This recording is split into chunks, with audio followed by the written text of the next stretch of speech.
اور کل میرا پیپر بھی ہے، اور آج یہ ٹینٹ میں کیا اور شور شرابہ کرنے والے ہیں۔ انہوں نے تو جینا ہی حرام کر رکھا ہے۔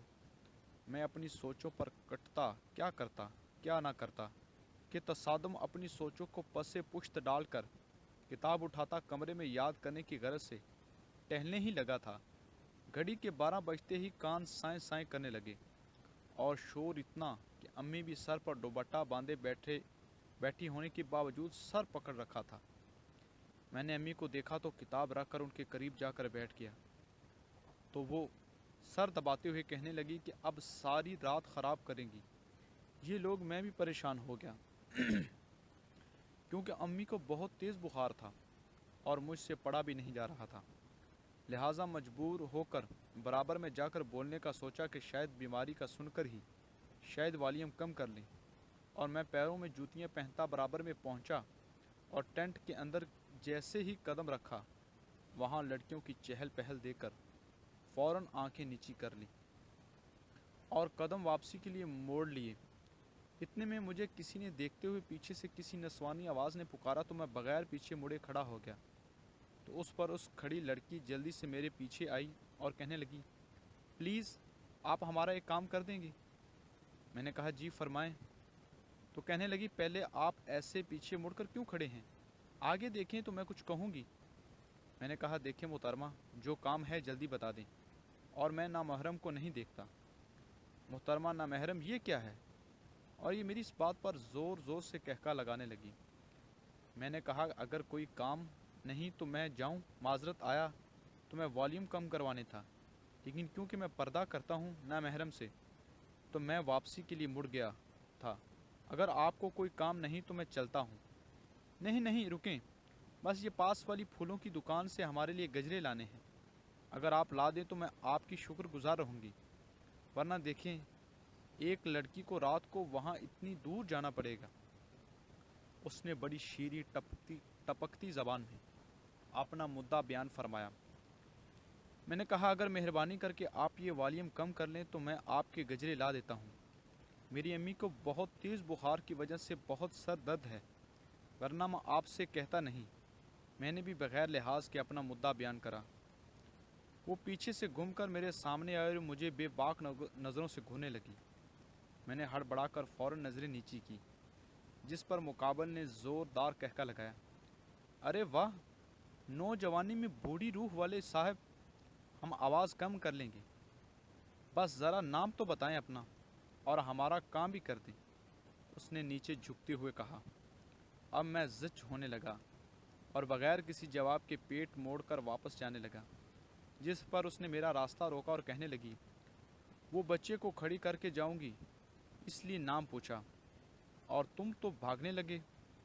بے ساختہ میرے منہ سے احمد نکلا، تو اس نے لہجے میں شیریں لاتے ہوئے کہنے لگی کہ بڑا پیارا نام ہے، میں تو فدا ہی ہو گئی، اب میرا کام ہی کر دیں، اے نوازش ہوگی۔ جس پر میں نے جی اچھا کہا، اور 15 منٹ بعد آیا تو وہی گلی میں کھڑی تھی۔ میں نے نظریں فوراً نیچی کی اور گجرے دینے کے لیے ہاتھ آگے کیا، جس پر مقابل نے جلدی سے گجرے لیے اور کہا، میں شمیم ہوں، یاد رکھنا، اور شکریہ پھر کبھی کہہ دوں گی۔ گھر آ کر آپ کے، اور کھلکھلا کر ہنستی ہوئی چلی گئی۔ میں نے بھی گھر آ کر امی کو دیکھا تو امی سو رہی تھی اور آواز بھی قدرے کم ہو گئی تھی، تو میں بھی شکر کرتا اپنی کتاب میں جھک گیا، لیکن بار بار وہی منظر آنکھوں میں لہرانے لگا اور میں لا حول ولا قوت پڑھتا ہوا پھر سے پڑھنے لگا۔ صبح میں پیپر دے کر آیا تو محلے والے میرے گرد جمع ہو گئے کہ رات کو تم کیا بات کر رہے تھے، وہ بھی تنہا لڑکی سے؟ ایسا یہاں نہیں چلے گا، یہ شریفوں کا محلہ ہے۔ میں نے کہا دیکھیں، میں تو امی کی طبیعت خراب تھی، والیوم کم کرنے گیا تھا، آپ غلط سمجھ رہے ہیں۔ تو اس پر میرے مقابل کھڑے ہوتے ہوئے میرے ہی سامنے والے پڑوسی نے کہا کہ یہ تو رات کو لڑکی کے گجرے دے رہا تھا اور وہ اس سے ہنس ہنس کر بات کر رہی تھی۔ توبہ توبہ، کیا زمانہ آ گیا ہے ویسے تو اتنا شریف بنتا ہے کہ گھر میں نامحرم کو نہیں دیکھتا۔ جب بھی میرے پیچھے سے کسی نے ہانک لگائی، ملا کی داڑھی میں تنکا، میں نے بہت کہا ایسا کچھ نہیں ہے، لیکن محلے والوں نے الزامات کی برسات کر دی اور ہر کوئی مجھے غلط سمجھنے لگا۔ اور جب میں گھر گیا تو امی بھی غصے سے بھری بیٹھی تھی کہ یہ کیا حرکتیں کرتے پھر رہے ہو تم؟ رات کے اندھیرے میں عشق کا بھوت سوار تھا تو مجھے بتا دیتے، میں خاموشی سے رشتہ لے کر جاتی۔ کہاں سے جانتے ہو ایسے؟ اور کب سے یہ چل رہا ہے یہ سب؟ کہیں امی منہ دیکھنے کے قابل نہیں چھوڑا مجھے۔ تم نے پتہ ہے سب نے اپنے بچے ہٹا لیے کہ پتہ نہیں پیٹ پیچھے کیا تعلیم دے رہی ہوگی۔ میں ویسے تو بڑی میں ملانی بنتی ہوں اور اپنا بیٹا نہیں سنبھالا گیا۔ میں نے امی کو بہت سمجھانے کی کوشش کی لیکن میرا وقت ہی برا تھا۔ میری ماں نے بھی مجھ پر یقین نہیں کیا اور مجھے چھوڑ پر میری خالہ کے چلی گئیں۔ میرے پاس تو والدہ کے انتقال کے بعد ایک ماں ہی تھی، والد کے انتقال کے بعد ایک ماں ہی تھی اور ان کے پاس میں اکلوتا بیٹا۔ لیکن لوگوں کو کہنے میں آ کر میری ماں بھی مجھے چھوڑ کر چلی گئی کہ اچھا ہوتا کہ تمہارے والد کے مرنے کے بعد میں اپنی جوانی تمہارے پیچھے خراب نہ کرتی۔ صرف تمہاری وجہ سے میں نے شادی نہیں کی کہ تمہیں دوسرا باپ رکھے نہ رکھے یا تمہیں کوئی پریشانی نہ ہو۔ اس کا یہ صلہ دیا ہے تم نے مجھے سارے محلے میں بدنام کروا دیا۔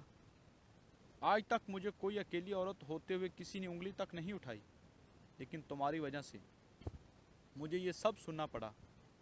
ماں کی یہ باتیں مجھے ہر وقت ستاتی رہتی اور میں اپنی خالہ کے گھر جا کر اپنی ماں سے معافیاں مانگتا رہتا اور وہیں قدموں میں پڑا رہتا کہ میری ماں مجھے کبھی تو معاف کر دے گی۔ پھر مایوس ہو کر گھر آ جاتا۔ میرے دن رات یوں ہی گزرنے لگے۔ پھر ایک دن میرے دروازے پر دستک ہوئی تو میں نے جیسے ہی دروازہ کھولا تو ایک اڈھیر عمر عورت کھڑی مجھے گھورتے ہوئے گرجدار آواز میں کہا کہ چلو تمہیں شمیم نے بلایا ہے۔ میں نے کہا جی میں کسی شمیم کو نہیں جانتا اور آپ چلی جائیں، مجھے ویسے ہی سب نے تنگ کر رکھا ہے اور ہو سکتا ہے مجھے اس محلے سے ہی جانا پڑے۔ میں نے دروازہ بند کرنے کے لیے جیسے ہی ہاتھ بڑھایا دروازے کے بیچ حائل ہو کر کہنے لگی، چلتا ہے یا پھر بدنام ہی رہنا ہے؟ میں زیادہ بولنے کی عادی نہیں ہوں۔ مقابل کھڑی عورت نے مجھے گھورتے ہوئے پان چبایا، جس پر میں نے سوچا شاید کوئی حل نکل آئے، اور میں اس خاتون کے پیچھے پیچھے برابر والے گھر پہنچا تو مجھے انتظار کا کہتی کمرے میں بیٹھ کر چلی گئی۔ اور کچھ دیر بعد شمیم کمرے میں انٹر ہوئی اور سامنے بیٹھتے ہوئے کہنے لگی، سب آپ کو اب میرے نام سے جاننے لگے ہیں اور آپ نے کیا سوچا ہے اس بارے میں؟ میں نے کہا میں کیا سوچ سکتا ہوں، مجھ پر پتہ نہیں کیوں یہ سب الزام لگا رہے ہیں جبکہ میں تو بے قصور ہوں۔ اس نے کہا بات تو سچ ہے مگر رسوائی کی آپ کو اب مجھ سے نکاح کرنا پڑے گا کیونکہ اس سب میں میری بھی بدنامی ہو رہی ہے، اور اگر آپ نے ایسا نہیں کیا تو آپ یہاں سے جا کر عزت دار بن جائیں گے، مگر مجھ سے کوئی شریف و نفس انسان شادی کرنے نہیں آئے گا۔ میری حیرت سے پھیلی ہوئی آنکھیں اس کی سمت اٹھیں جیسے میں نے فوراً نیچے کی ہیں۔ یہ آپ کیا کہہ رہی ہیں؟ میں لوگوں کا کہا سچ کر دوں کہ وہ ٹھیک کہہ رہے ہیں اور میری ماں مجھے کبھی معاف نہیں کرے گی۔ اس نے کہا یہ باتیں اگر لڑکی کی سائیڈ رکھ کر سوچیں تو پھر زیادہ رسوائی ہوتی ہے۔ آپ کی ماں ہے، کوئی ظالم نہیں جو نہ مانے، اور اگر آپ نکاح کر لیں گے تو لوگوں کی زبانیں خاموش ہو جائیں گی۔ اور آنکھوں سے آنسو بہنے لگے اور ہاتھ جوڑ کر کہنے لگی، اگر آپ نے نکاح نہیں کرایا تو کل میرے جنازے میں آ جانا۔